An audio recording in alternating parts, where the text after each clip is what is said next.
everyone. This is Brad from Board Game Geek. I'm here with Ted Alsbach of Bezier Games. Hello. And we are going to talk first about Castles of Mad King Ludwig, which we learned about at Toy Fair. I guess we didn't talk about it then, but we knew it was coming from then. And yeah, can you give us a little rundown of how it's going and how the development's gone? Yeah, so we're about, I hate to put words in my developer's mouth, but I'm thinking about 2 months away from release at this point.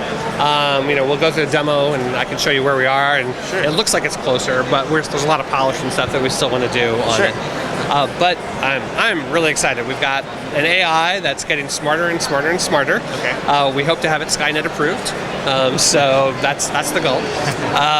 Before it's actually out there. But it's really good. It's beating me about 20% of the time.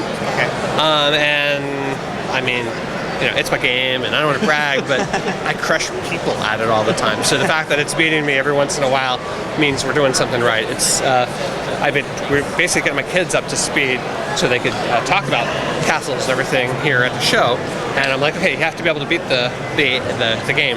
Well, it took them like 7 or 8 games to be able to beat it once. So I'm like, okay, it's doing pretty good. So we're pretty happy about the AI in there. That's awesome. Can you give us a quick demo of it? Sure. Thanks. So, and again, this is, of course, beta form. It's not, ready to go. It's just jumping us into a game right here. It's a 2-player game to start with. You can see the basic stuff here. You've got your contract board across the top, showing the different rooms that are available for sale and their cost. The numbers at the top here show how many are in each stack for that game. At the beginning of every game, just like in the board game, you have to decide which bonus cards you want to keep and which one you want to get rid of. So keep maybe 2 of the high value ones. Okay. At this point, I'm the master builder. The little icon there is showing that I'm the person who's going to determine the prices of the rooms this round. So I can slide these around to whatever I think is appropriate. You'll notice down here there's some favors. If I click there, it'll give me some details on what those favors actually are. These are the things at the end of the game are going to get bonus points. So this is going to help me determine how I'm going to price these rooms for my opponent and myself. One of those favors is square rooms. You'll notice we have 2 of those here, so I'm going to make those really high priced. If he wants a favor, he's going to have to pay for it, and I'm going to get the money. So I'll do that. I'll also price the lower point rooms lower in this case, and then say, okay, let's see what he does. Okay, he didn't go for it. It's possible he has a bonus card that gives him points for a green room, or he just wanted those points because there was actually 5 points on there, relatively cheap. So he went for that. Now it's my turn to purchase something. Again, take a look at my bonus cards there. Activity rooms and 400 size rooms are the ones I'm going for. So I'll grab an activity room here. Of course, I can rotate that around whichever way seems to work. And when I'm done, I'll click OK. Now it's his turn to adjust. He just did the adjustments there. Now it's my turn again to buy from him because it's 2-player. It goes pretty quickly like this. I'm looking at this going, it's reasonable. I can actually pull off this right here. I've got enough cash. So I'll buy this utility room. And when I add this, I'll have completed this room. So it's going to give me a reward for that. And in this case, it says, hey, you get to choose a bonus card because that's an orange room. That's the reward you get for completing an orange room. And so I'm going to choose one of these 2. It tells me if I have any of those, any of the points that I'm going to get from. Right now I have no points, but I think, you know what? I'm going to go for stairs on this one, so I'll save the stairs. It's his turn. I'll take one. He took the other square one that time. And yellow room came up, unfortunately. But I'll leave the rooms the way they are. And he completed the room, so he's going to take a stairs or a hallway for free. On my turn, I'll go ahead and just in here, I'm going to go ahead and place the stairs right there. That's going to give me a free hallway or stairs. I'll take another stairs. And it's going to continue like that until the end of the game, at which point one of us will have more points than the other person.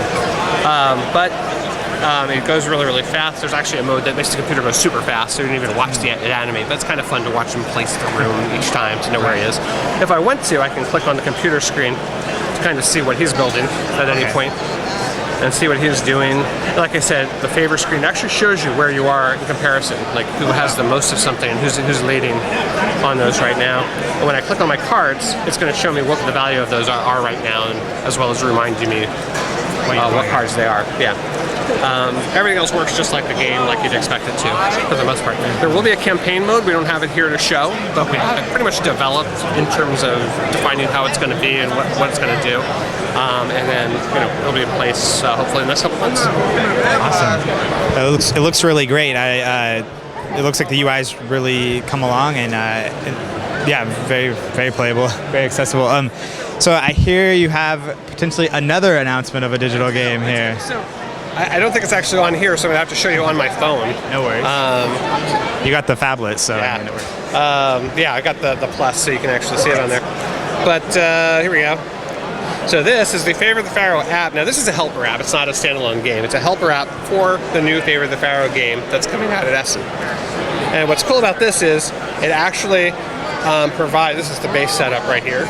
If I hit the shuffle button, it actually comes up with a random set of cards for me. So instead of having to figure out, well, what's going to work, whatever, we've done this, and it's a quick way to basically set up the game and have it completely randomized each time. You don't have to have another set of cards like in Dominion. You're using the cards to set up things. And you can tap on something and it'll show you details of the card. Of course, if I have it in this form, I can see the whole thing at one time. And so I can see the whole thing. I can shuffle and just until I find a set I want. It also flips the, as I keep turning this around, probably missing the view there. The level bars here, they're two-sided in the game, and whenever I hit shuffle, they actually may flip or not. They randomize the flipping of that, so there's combinations of those. You can see right now there's a couple B1s and an A1, so they flipped around a little bit. So that's a little thing that's going to be free for anyone who has Favor the Pharaoh. It's a little helper app they can download that will do that. And of course, then we're working on the new updated app for One Night Ultimate Werewolf, because we've announced One Night Ultimate Vampire. Right. And it's going to use the same app as the One Night Ultimate Werewolf does. Okay. So you'll be able to combine those games and just use a single app for all the different roles that are in those games. Are you going to do all the localizations like you did last time as well for maybe over time? We have partners that are mostly helping us out with the localizations. A lot of times we're doing the work, but they're providing us the narration and things like that. So yeah, we'll have localization. Everything that we're going to print, we always make sure that we have a iOS or Android version available for. Oh, one thing about this is important. So this is on an iPad, which is great, but I've been testing it. We're doing simultaneous development on Android and iOS. And so, in fact, I've actually asked my developer when he gets me builds to look at, every other build is on a different platform, so we don't get stuck in a rut of missing whatever. So it works on phones and tablets. So I'll show you the phone one on here, which is kind of cool. So there it is on my little phone. Well, it's a 6 Plus, so it's kind of big. But what's cool is it's definitely the same sort of experience. And we couldn't do this with Suburbia. There was too many tiny little details that we had to worry about there. But here it actually works great. And you're able to play, and of course, if you want to, you can zoom in to see certain things. And the UI, everything's all set up to work really well on the phone, just like on a tablet. And again, both Android and iOS. So pretty excited about that. It's all simultaneous development, so we hope to release them at the same time.